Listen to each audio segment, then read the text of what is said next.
যেমন সম্পর্কই হোক না কেন, প্রত্যেক সম্পর্কই গুরুত্বপূর্ণ।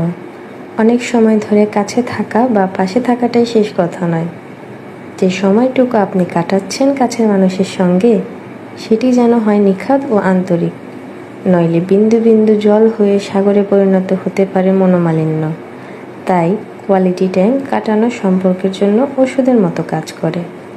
অনেকের কাছে শোনা যায়, রান্না করতে করতে, টিভি দেখতে দেখতে বা ল্যাপটপে কাজের ফাঁকে তো কথাবার্তা বলি, সময় দেই, তারপরও সময় দেই না বলে অভিযোগ শুনতে হয়। আসলে কোয়ালিটি টাইম দেওয়া অনেকটা সময় দেওয়ার মধ্যে পার্থক্য আছে।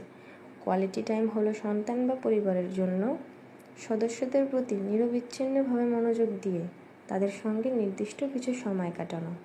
কোয়ালিটি টাইম খুব স্বল্প সময়ের হলেও মানুষের মনোযোগের চাহিদার অনেকখানি পূরণ করতে পারে, যা কিনা সারাদিন স্বাভাবিক সময় দিলেও পূরণ হতে চায় না।